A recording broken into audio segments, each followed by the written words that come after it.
Student, आज हम बात करेंगे एनसीईआरटी क्लास 10 ज्योग्राफी सब्जेक्ट का दूसरा चैप्टर जिसका नाम है वन एवं वन्य जीव संरक्षण, जिसका भाग 4 आज हम लोग देखेंगे। और आज के टॉपिक में मुख्य रूप से हम लोग बात करेंगे कि भारत में वन और वन्य जीव का संरक्षण किस प्रकार किया जाता है।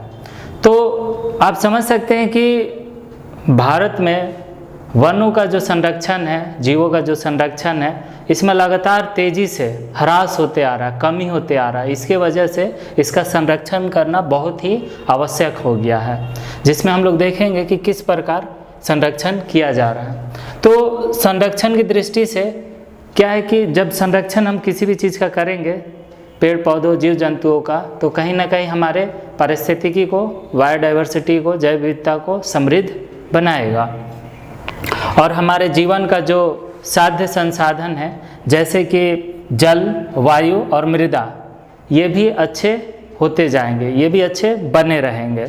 और यह विभिन्न जातियों में बेहतर जनन के लिए, जैसे वनस्पति और पशुओं में विविधता को भी संरक्षित करती है और जिन्स विविधता को भी संरक्षित करती है।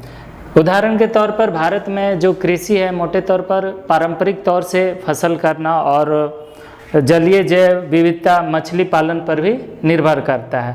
1960 और 70 के दशक में, 80 के दशक में पर्यावरण संरक्षण ने राष्ट्रीय कार्यक्रम को पुरजोर ढंग से उठाया। इसके वजह से क्या हुआ कि भारतीय वन्य जीवन संरक्षण अधिनियम 1972 बना और इस अधिनियम के अंतर्गत बहुत से प्रयास किए गए भारतीय वन और वन जीवों के संरक्षण के लिए, जैसे कि वन्य जीवों के आवास रक्षण के प्रावधान किए गए, कानूनी संरक्षण किए गए इसके लिए, और जो बची हुई संकटग्रस्त जातियां थीं उनके बचाव के लिए प्रावधान किए गए। शिकार पर पूरा प्रतिबंध लगा दिया गया और जंगली जीवों के जो व्यापार होते थे उस पर भी रोक लगा दी गई है।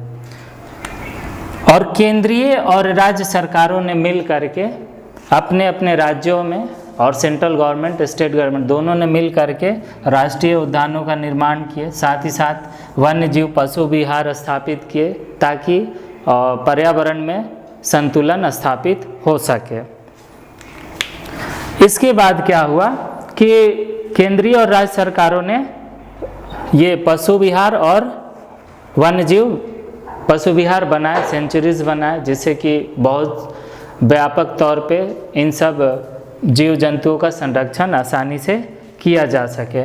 और भारतीय सरकार ने, केंद्रीय सरकार ने बहुत सी परियोजनाओं की भी घोषणा की, जिसमें गंभीर प्राणियों की रक्षा के लिए इन्होंने व्यापक तौर से इसमें अपना योगदान दिया। जैसे कि कश्मीरी हिरण है, बाघ है, एक सींगा वाला गैंडा है, हंगुल है और मगरमच्छ की जो 3 प्रजातियां हैं, जैसे कि जल वाला मगरमच्छ, लवणीय मगरमच्छ और घड़ियाल, ये सब जितनी भी जातियां और एशियाई शेर, इसके संरक्षण के लिए इन्होंने बहुत तरह से परियोजना को चलाया और इसके संरक्षण में अहम भूमिका निभाई। साथ ही साथ भारतीय बाघ, काला हिरण, चिंकारा और हिम तेंदुआ, ये जितने तरह के जानवर हैं, इनके शिकार और व्यापार पर प्रतिबंध लगा दिया गया ताकि इनका शिकार ना हो सके और इनमें वृद्धि हो और हमारे पर्यावरण को, पारिस्थितिकी तंत्र को और जैव विविधता को बनाए रखे। तो भारत सरकार ने बाघ परियोजना भी बनाई, जिसमें प्रोजेक्ट टाइगर के तहत बाघ के संरक्षण पर भी विशेष बल दिया गया। तो बाघ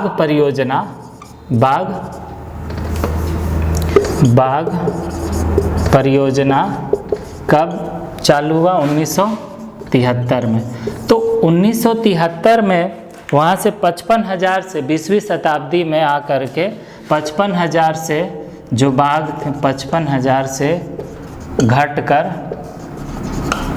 घटकर बाघों की संख्या 20वीं शताब्दी में कितनी हो गई? मात्र 1827। और इसके लिए अभियान चलाया गया और प्रोजेक्ट टाइगर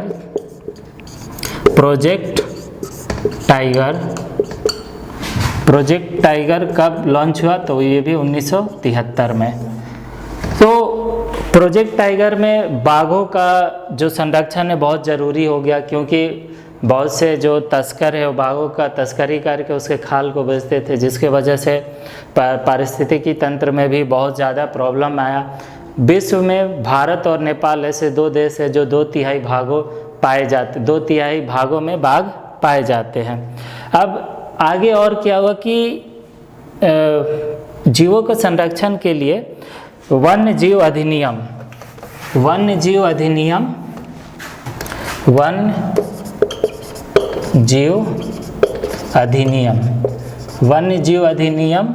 कब लागू किया गया?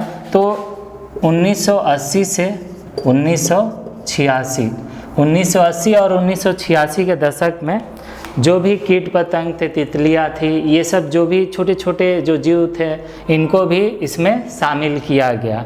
और 1991 में 6 प्रकार के पौधों को भी इसमें शामिल कर लिया गया। तो कहीं ना कहीं भारत के वन्य जीव के संरक्षण के लिए सरकार ने अपने स्तर से काम किया और इसकी संतुलन को बनाए रखने के लिए इन्होंने बहुत से परियोजनाएं चलाई, और साथ ही साथ इन्होंने बाघ परियोजना, प्रोजेक्ट टाइगर, वन्य जीव अधिनियम और छोटे छोटे कीटों को भी इसमें शामिल किया। इस तरह से हम लोग देख रहे हैं कि बाघ हो या फिर चिंकारा हो, हाथी हो, इन सबों पर जितने भी जंगली जीव जंतु हैं उन पर शिकार पर ज़्यादातर कानूनी लीगल प्रोसेस के थ्रू वहाँ पर इनका प्रतिबंध लगा दिया गया। किसी भी तरह का कोई शिकार नहीं किया जा सकता है। तो इस तरह हम लोग आज देखें कि भारत में वन और वन्य जीव का संरक्षण किस प्रकार होता है। तो आज हम लोग यही देखेंगे। नेक्स्ट वीडियो में हम लोग देखेंगे समुदाय और वन संरक्षण। Keep watching this video. Thank you.